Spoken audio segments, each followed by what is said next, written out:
Buenos días a todos. Muchas gracias por su presencia aquí y dar las gracias a la organización de este congreso y fundamentalmente a Miguel Ángel Gacho de ANAVAD por su invitación a participar en estas jornadas. Yo quería hablarles hoy de tipos de documentos que en la historia clínica, en la asistencia, tanto al parto como al recién nacido. Esta ponencia es bastante más dura de lo que se ha venido viendo hasta ahora porque los magníficos ponentes que hemos tenido, sin embargo yo me limito a, como todos los médicos ya saben que dicen que los médicos necesitan una presentación de PowerPoint porque si no, no son nada. Efectivamente yo soy médico, necesito esta presentación frente a la magnífica disertación de Francisco. Bueno, voy a compartir el tiempo con ustedes de esta forma. La legislación, voy a hablar de descripción de tipos de documentos y la experiencia del complejo hospitalario del área de Badajoz. Bien, lo primero que quiero es enmarcar esta documentación en la legislación y voy a hacer lo contrario que se hace habitualmente, que es ir de más antiguo a más reciente. Sin embargo, esto estamos hablando de una época pasada. Frente a la legislación actual, que viene también definida en la Ley 41/2002, en la que la información es un pilar fundamental en la relación médico-paciente, que le da opción al paciente con esa información a decidir sobre su forma de enfermar y su forma de afrontar esa enfermedad, de tal forma que esta ley se llama Ley de Autonomía y de Información y, por supuesto, la información está basada en la documentación clínica. Esa legislación se ha reflejado en las autonomías y, en concreto, en Extremadura, con la Ley 3 del 2005. Frente a esa ley que es tan extensa y que hace tanta referencia y que define también los documentos de la historia clínica, si nos vamos hacia atrás, pues nos encontramos con que en el año 86 ya se va reduciendo esa descripción de la documentación. Así, en el artículo 10 decía en los derechos del paciente, dice que debe quedar constancia de todo el proceso y que al finalizar el proceso, estamos hablando de informes de alta, de ingresos hospitalarios, debe de haber un informe de alta que resuma esa asistencia, pero solo estamos hablando de ingresos. Más atrás, en el año 84, Ernest Lluch dicta una orden en la que se describe cómo debe ser no ya la historia clínica, sino ya vamos reduciendo simplemente el informe de alta. Lo hace tan magníficamente que actualmente sigue teniendo los mismos parámetros prácticamente se basan las normas de calidad en los parámetros que dictó Ernest Lluch. Si nos vamos todavía mucho más atrás, ya es mucho más pobre la obligación que tienen los médicos de reflejar lo que hacen ellos en la historia clínica. Así, simplemente en el año 76, y no he encontrado legislación anterior, y es lo que hace referencia a nuestro hospital, porque el hospital, el materno-infantil, se fundó en el año 75, pues dice que entre las funciones de los médicos y los residentes está el cuidar de la debida confección de la historia clínica. Es decir, cada vez vamos reduciendo la necesidad de que haya esa información. Entonces, estamos hablando de una época en que nos limitamos a una norma entre los médicos, que es la Lex Artis ad hoc, que fue también definida por el Tribunal Supremo en el año 90, al principio de los años 90, que dice que la historia clínica es un conjunto de prácticas médicas que debe de quedar reflejado en la historia clínica y que son las más adecuadas, esas prácticas médicas son las más adecuadas, en concreto, pues con unas cuestiones muy específicas. Estamos hablando de una medicina que es cambiante en relación al progreso técnico, a las peculiaridades personales y y desgraciadamente, y ahora lo notamos más, a los recursos disponibles para la sanidad. Es decir, que de alguna forma cada vez hemos venido reduciendo la necesidad de que esté reflejada la información en la historia clínica simplemente le hacemos referencia a ella en relación a la obligación que tienen los médicos de remitirse a esa lex artis ad hoc. Yo siempre cuento como anécdota que a un médico se le enseña perfectamente a hacer un trasplante hepático, a sacar una reanimación cardiopulmonar, pero no se le dice que tiene que escribir eso en la historia clínica. No nos enseñan a escribir en la historia clínica. Entonces, en ese contexto de legislación en el que prácticamente es el bien hacer del médico frente al paciente, pues nos encontramos lo que yo considero 3 casos diferentes en relación a la asistencia de los pacientes. Por una parte estaría el parto normal, en el que no hay ningún problema, la persona ingresa, da lo mismo que sea un parto o una cesárea, y la madre y el niño se irían a casa sin ningún problema. Puede haber el segundo caso sería un parto con recién nacido muerto o que muere sin llegar a ingresar, generalmente menos de 24 horas, en la unidad de neonatología. Y el tercer caso sería un recién nacido, un parto, da lo mismo que fuera parto normal o cesárea, pero que termina ingresando en la unidad de neonatología y durante el ingreso de la madre. ¿Qué características tiene estos 3, en general, toda la documentación médica? Bueno, pues debo decir que hay una gran variabilidad de aspectos del mismo documento. Cada hospital, cada servicio, incluso en cada época, hay una diferencia entre el mismo documento de qué aspecto tiene, de tal forma que es difícil localizar la información. Además, hay una variabilidad importante en dónde localizar la información. Es decir, a veces se reúnen documentos en uno solo, a veces se disgregan documentos. Generalmente, en aquella época, el tamaño estándar era el folio o la cuartilla. Y una cosa que es específica y que además se mantiene en el tiempo desde hace mucho, generalmente la información que yo he encontrado será años 60-70, es que la historia del recién nacido se mantiene, si es sano, se mantiene la historia de la madre frente a que cuando el niño ingresa en una unidad de neonatología o de pediatría, se le abre específicamente historia clínica a él.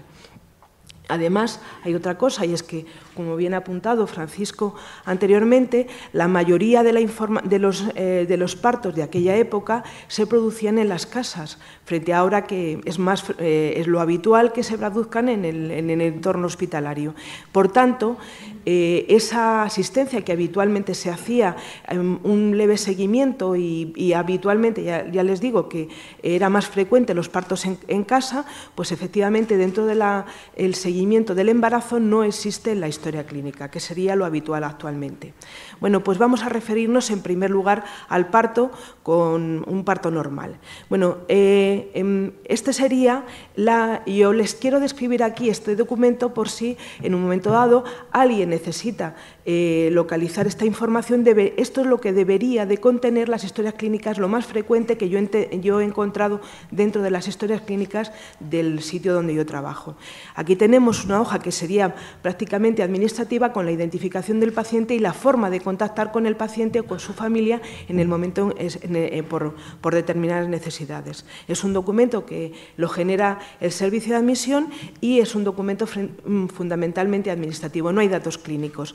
También este es un documento administrativo, es la comunicación de que se ha ido la enferma de alta. A diferencia de este sí lo cumplimenta el médico, sobre todo en su diagnóstico.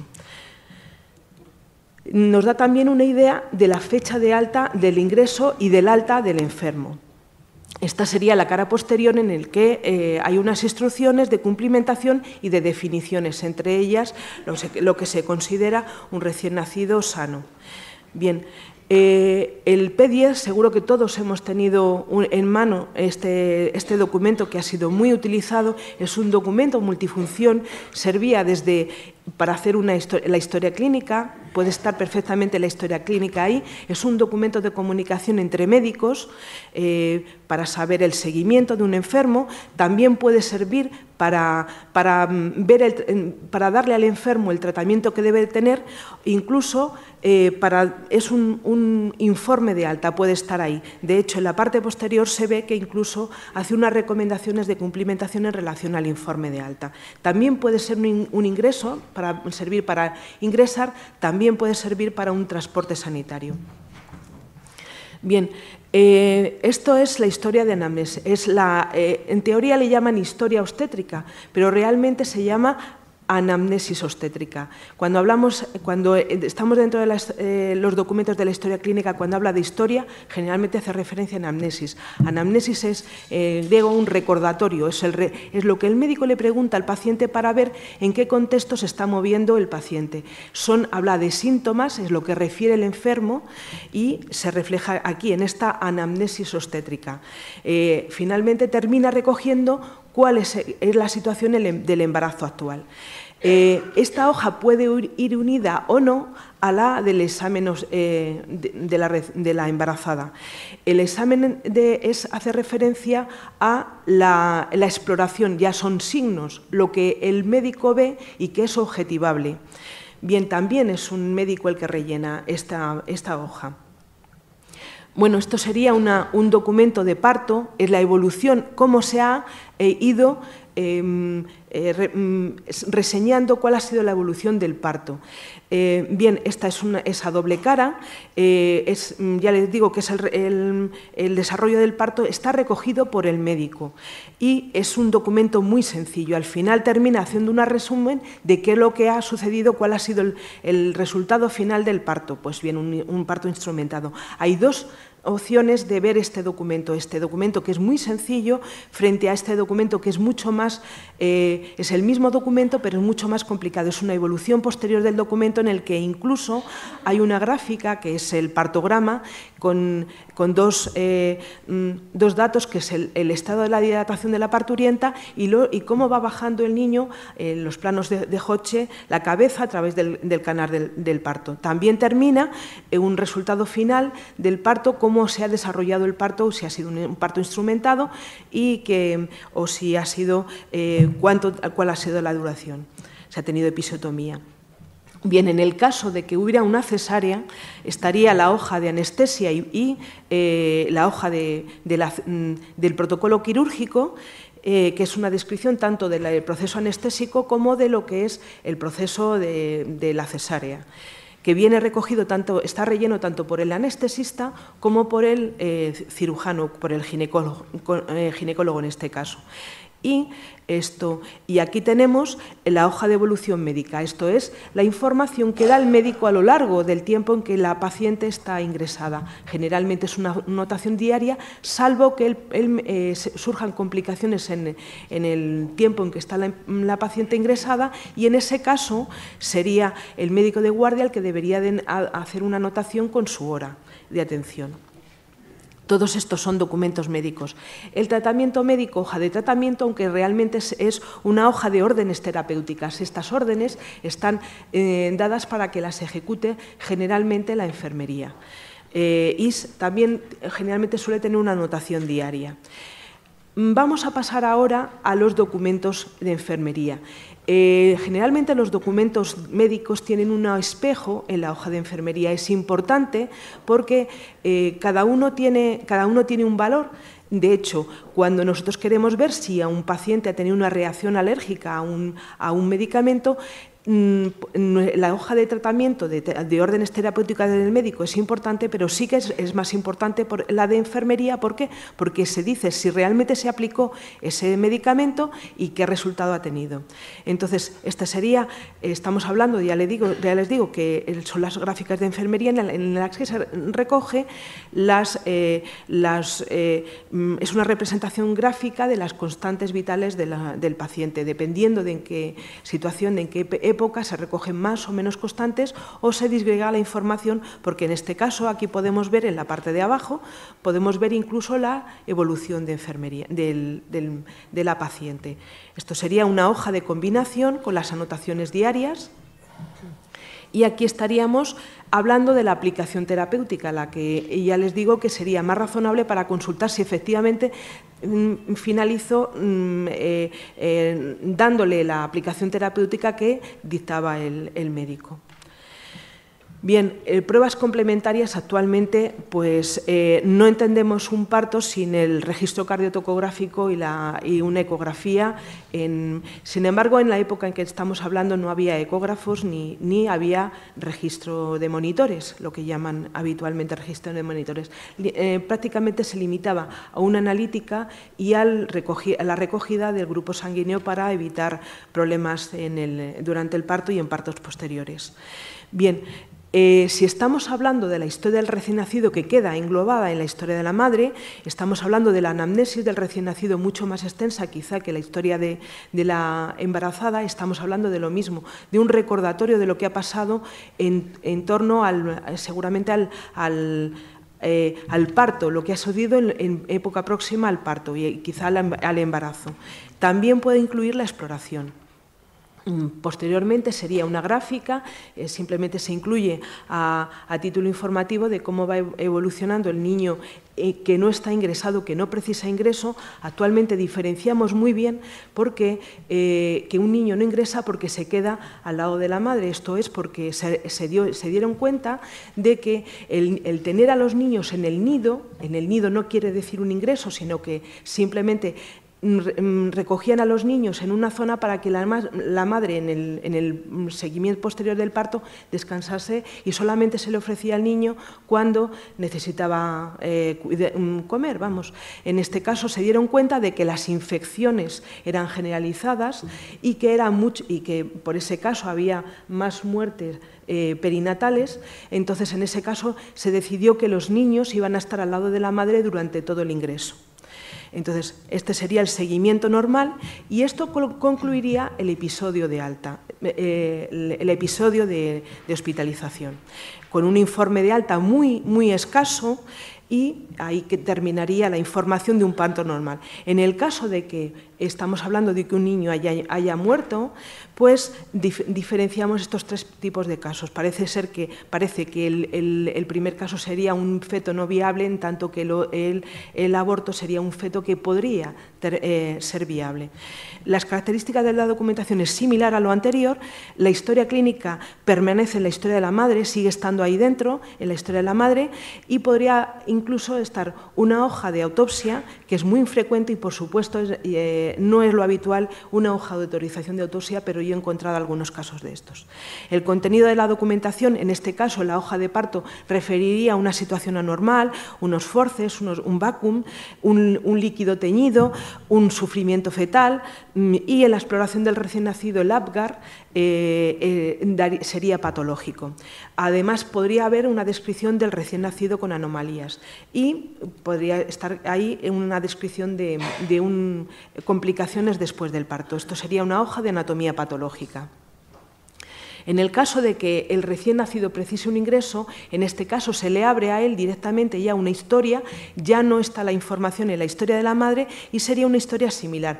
También una hoja de anamnesis, también a doble cara, con una exploración y lo que es importante es que al final se hace un resumen de lo que, con una sospecha diagnóstica de lo que puede pasar en torno al recién nacido. Aquí estaría la exploración del recién nacido. En esta exploración del recién nacido puede haber una identificación del recién nacido con la huella dactilar y la evolución del recién nacido exactamente igual que la evolución de la madre. Las hojas de tratamiento del recién nacido exactamente igual. Puede haber las unidades de neonatología tienen resúmenes de la analítica para saber cómo ha sido la evolución sin tener que consultar cada una de las analíticas. Puede haber gráficas, ya les digo que varía, con la misma información puede variar la información, entonces esta sería una gráfica diaria frente a esta que sería una gráfica horaria. Serían las hojas de tratamiento, las hojas de observación exactamente igual y la orden de ingreso. También un informe de alta que parece que este sea un poco más extenso que la información que se le daba, que el hábito de información que se le daba a la propia paciente. Las unidades de neonatología parece que estaban más habituadas a hacer más extensos los informes de alta. Bueno, como resumen, Las características de la documentación son muy similares, los documentos son muy similares tanto en la madre como el recién nacido. No siempre existe informe de alta en los niños nacidos normales, porque se entendía que no había una situación anormal y entonces no se daba la información, simplemente se le daba en la historia de la madre, en el informe de alta de la madre, y puede haber presente un informe de anatomía patológica.